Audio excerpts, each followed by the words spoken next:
each of the functions or each of the endpoints. We define the how can you level it, how can you describe it, and depending on your requirement or depending your understanding, just write down your information. Just I just give it to you. How can you do it? Just like templates, one sort of templates, but depending how you can handle it, how can you do it.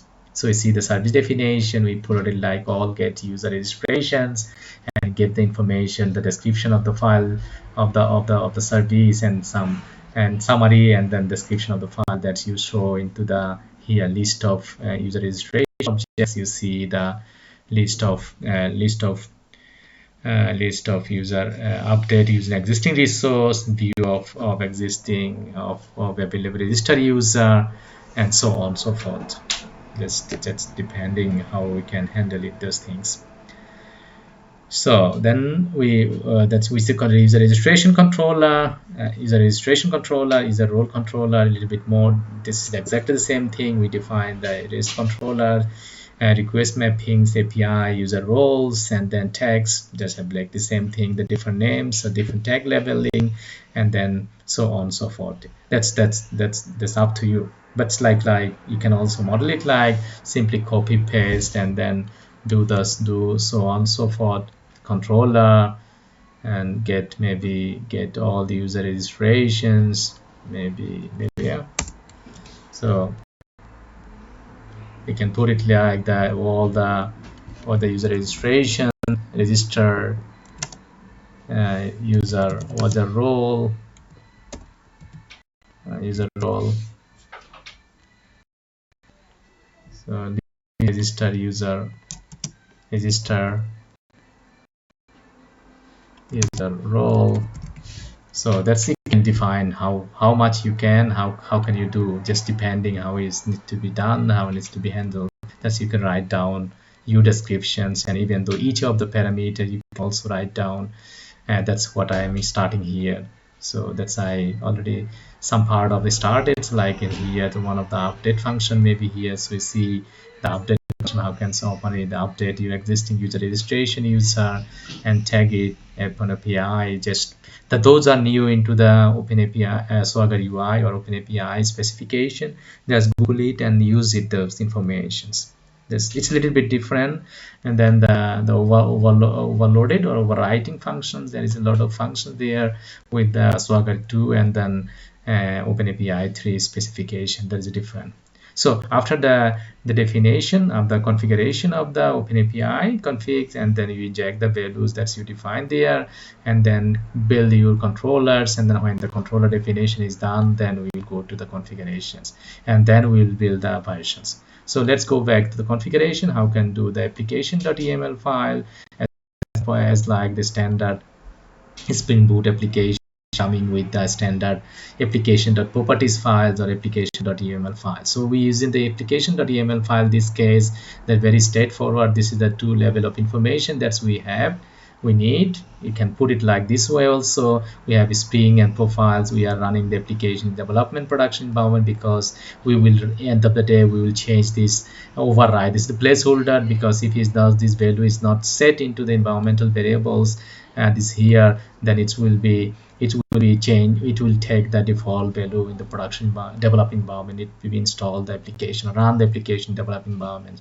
If you change in the global here, the production environments, it will be from the production environment need to be installed. We will discuss a little bit later part how can you externally deploy these things.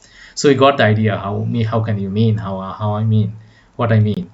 So so Spring Boot, the application names, what exactly defined there in the environmental files, we just placeholder here, and then it has the database user password, and the platform, and the database URL. So this is the most important part for your host or your container host or IP of your database connectivity. For most of the cases, everybody knows the local host, because we are using the Docker containers. So with the Docker host or the Docker IP need to be plotted here. There's only difference between your local host to your container host or container names or something like that. So, and then here's the most important part here, the JPA DDL auto-aware, so we see the Spring DDL, that's we define here as validate, and the validate means that this will validate the information that you are looking, and validate your model schema definition, not Hibernate create the schema. It will create only the Flyway will create your database schema. That's you. If you saw the informations how the application is running, you see all the Flyway and database migration schema version, which version is created, all the sequences is created, and so on, so forth. I will show you how it is be handled, how it is be done properly, and the next section of my screencast. So that means we define the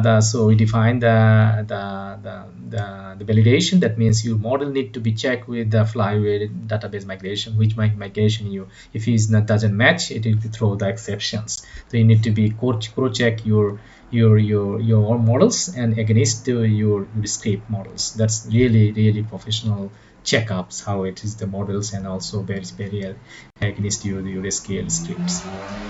So if we said okay, show the SQL scripts. If it's not in enterprise application, normally we said it is like false, but because it's I'm trying to make it demo it, and then that's where I can see every SQL script, every SQL syntax, what is running in behind the scene when I doing the operations or calling the microservice or REST service or REST endpoints, and everything I can see. That's why. But in the real life application, the enterprise application, we every time set is false. So in the default, it has a multi documents EML files. It has a different production environments.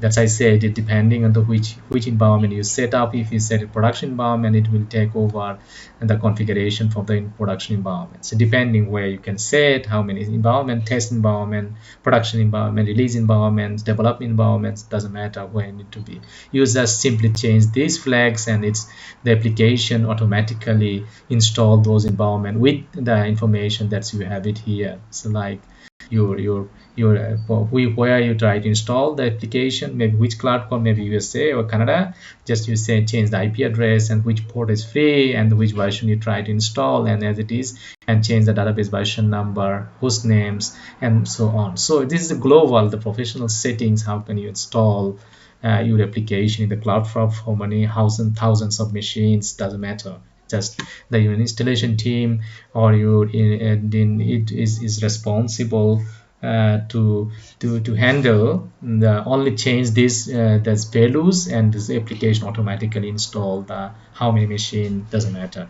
If you as a full stack developer, or meaning you're a backend developer and the front-end developer, then you are responsible to install all the application in the different environments. Or if you are working at a small company or middle-sized company, if you didn't have any development, your DevOps teams, then you are responsible to maintain those DevOps culture or DevOps practices into the real life applications. You are responsible to do that. So with that application.yml files, we did environmental variable file definition that we need, and then we also define the straightforward the Docker files. That's exactly just we create the jar files and then take the jar files into push the Docker files into the container directory like app.jar directory to put it this one, and then after that we have the like Docker Compose files. This is the most important part. Docker Compose file, how can you write down a Docker Compose? But just Google it. There's many examples, too many examples. You don't need to remember everything, but it's straightforward. So it says a version 3. It has service definition. We need a Postgres versions, what we define into the database, and so on and so forth. It's everything perfect what is defining here.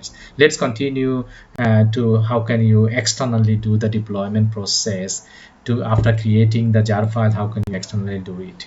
That's one.